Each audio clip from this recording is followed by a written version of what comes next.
हाय मोदी, आखिर तू क्या कर दिया मोदी।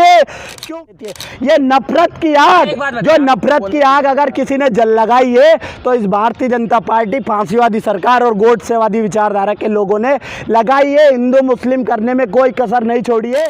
जब विधायक का प्रतिनिधि पेशाब कर रहा आदिवासी के ऊपर तो विधायक को सस्पेंड अयोग्य घोषित क्यों नहीं किया। ये जो मेरे गोबर भक्त थे, अंधभक्त थे, ये आज मुझे माला हार डालने क्यों नहीं आए। सेमीफाइनल, क्वार्टर फाइनल और फाइनल, मैं ज़्यादा कुछ तो कहना ये नहीं चाहता हूँ। क्यों नहीं कहना चाहता, क्वार्टर फाइनल तो आप देख चुके, हिमाचल देखा, कर्नाटक देखा। हालांकि लोग कहते हैं कि गुजरात, तो उस पर जाना नहीं चाहता हूँ, इंटरव्यू बड़ा हो जाएगा, उसका बता सकता हूँ। बात मुद्दे की ये है कि भारतीय जनता पार्टी ने जिस तरह की तानाशाही इस देश के भीतर फैला रखी है, ये अकल्पनीय है, अविश्वसनीय है कि कोई देश का प्रचार मंत्री इस हद तक गिर सकता है कि कल जब एयरपोर्ट पे कोई रिसीव करने नहीं आए तो इधर उधर देखते हुए ऐसे घबरा रहे थे कि आखिर ये जो मेरे गोबर भक्त थे, अंधभक्त थे, ये आज मुझे माला हार डालने क्यों नहीं आए। अब बताना चाहता हूँ, चाहे मध्य प्रदेश की बात कर लीजिए, चाहे छत्तीसगढ़ की बात कर लीजिए, क्या राजस्थान की बात कर लीजिए, तेलंगाना और मिजोरम में दो अलग स्टेट है जहां पर अन्य पार्टियों की सरकार है, डायरेक्ट फाइट नहीं होती है। तेलंगाना का मैं लिख के दे रहा हूं कि अब की बार वहां कांग्रेस पूर्ण बहुमत के साथ अपनी सरकार बनाने जा रही है। आपने राहुल गांधी जी की वहां पे जो रैली हुई थी, भली भांति देश पे पूरे देश ने देखी है। और कहना चाहता हूं, छत्तीसगढ़, राजस्थान और मध्य प्रदेश 2018 में भी कांग्रेस पार्टी जीती थी और 2023 में बम्पर जीत के साथ प्रचंड लहर और रिकॉर्ड बहुमत के साथ तीनों ही प्रदेशों में कांग्रेस पार्टी की सरकार बनेगी और मिजोरम में भी कांग्रेस पार्टी की ही सरकार बनेगी। जनता तो मोदी मोदी कर रही है, देश भर में लहर है मोदी की। क्यों नहीं करेगी मोदी मोदी, मुझे बताइए। आखिर 18 घंटे काम करने वाला प्रधानमंत्री कहूँ या प्रचार मंत्री, दोनों में ज़्यादा अंतर नहीं है। बिल्कुल आज इस देश की हर एक जनता ये बात कह रही है, हाय मोदी, आखिर तू क्या कर दिया मोदी। क्योंकि जब लोग ने वोट दिया था मोदी जी 2014 के बाद इस देश में जो फांसीवादी गोडसेवादी सरकार बनी, ये विश्वास के साथ दिया था कि देश में कुछ नया बदलाव होगा, लेकिन देश ही बिक जाएगा, इस बात की तो किसी ने कल्पना इस भारत देश के भीतर नहीं की। तो हो गए, अच्छे दिन तो आ गए देश की जनता, मजबूत हाथों में देश।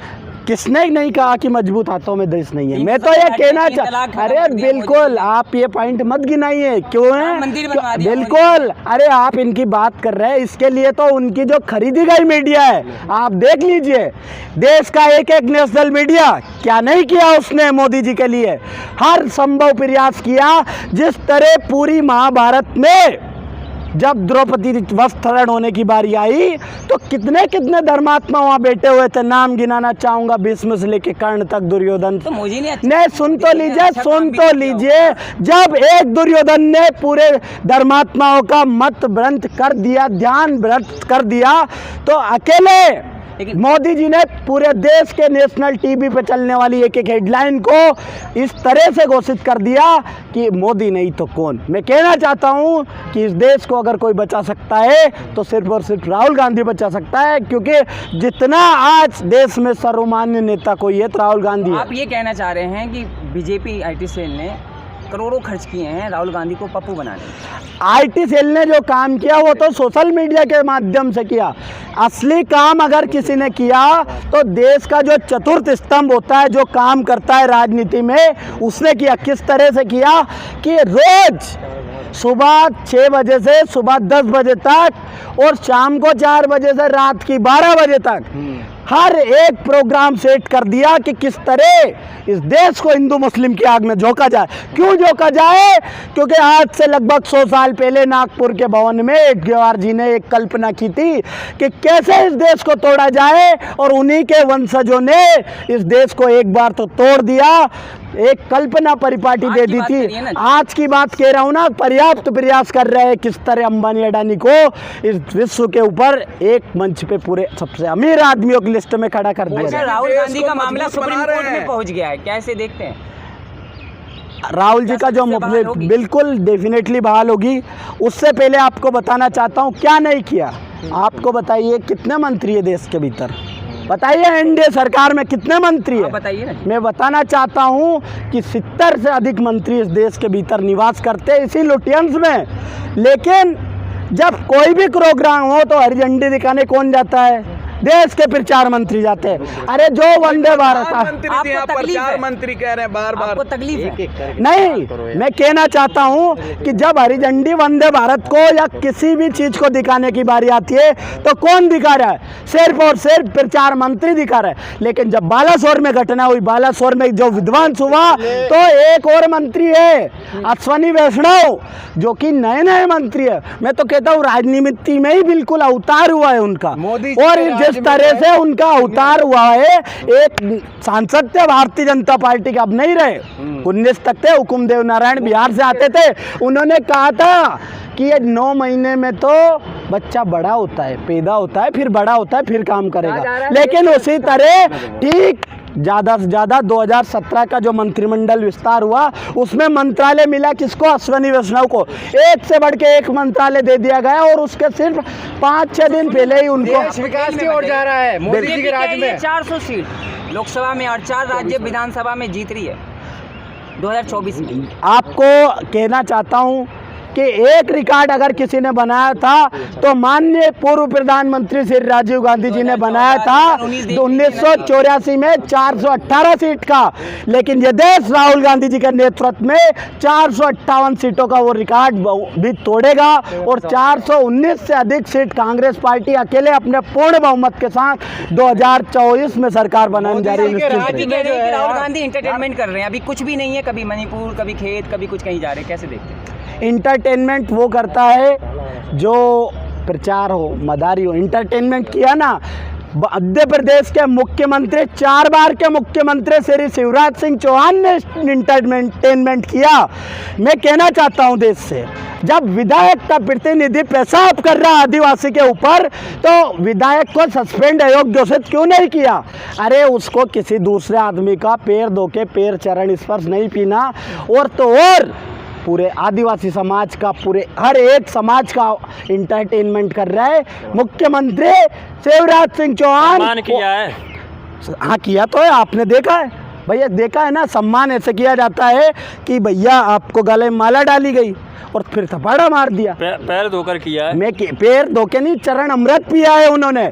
उसी तरह कहना चाहता हूँ, जिस तरह की साजिश उन्होंने लाडली बहना योजना के नाम पे मध्य प्रदेश को थमा रखी, लाडली बहना मोदी योजना। जी के नेतृत्व में जो है देश आगे बढ़ रहा है। देश सुरक्षित हाथों में, हिंदू सुरक्षित है, मंदिर सुरक्षित है। आपने बड़ा लाजवाब सवाल पूछा, हिंदू सुरक्षित है, मंदिर सुरक्षित है।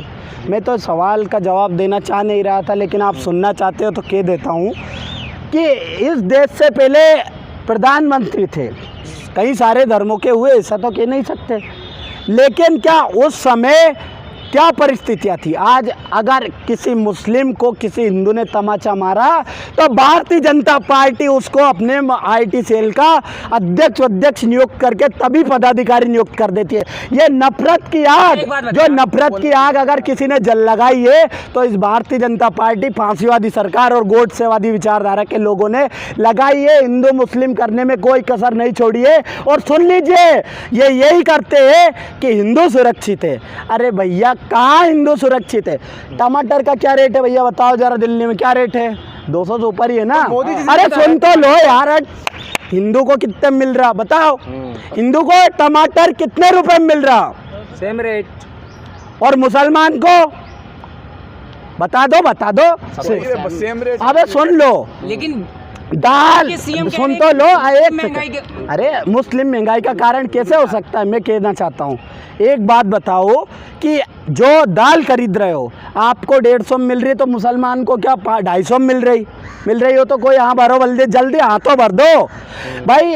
अगर इंटरनेशनल मार्केट जो काम कर रहा है महंगाई के मामले में, देश भी उसी अनुसार काम कर रहा है। आप देख रहे हैं ना महंगाई। भैया दूध का पाउच आपको 10 रुपए में हिंदू को मिल रहा, तो क्या मुसलमान को 30 रुपए? लोगों की आमदनी भी बढ़ रही है। बिल्कुल बढ़ रही है। लाखों युवा बेरोजगार हो चुके, घर भ्रष्ट हो चुके। कह देना एक बात चाहता हूँ कि नरेंद्र मोदी जी जिस तरह की राजनीति कर रहे हैं, ये नफरत की राजनीति है। और मोहब्बत के बाजार में राहुल गांधी जी ने अलवर में कहा था कि ये मोहब्बत के बाजार में और नफरत की जो बाज़ार मोदी जी ने खोला है, लंबे अरसे से जो खोला है, उसमें अब मोहब्बत का बाज़ार खुल चुका है। पहले दुकान खुली हिमाचल में, गोडाउन खुला कर्नाटक में, और 5 राज्यों की जब पूर्ण बहुमत की कांग्रेस पार्टी की सरकार बनेगी तो बाज़ार दिसंबर में खुल जाएगा। और उसके बाद होलसेल और जो नहीं कहते हो आप, ये क्या कहते हैं, बिग सेल और बिग बाज़ार वाला कंसेप्ट 2024 में लागू हो जाएगा, निश्चिंत रहिए।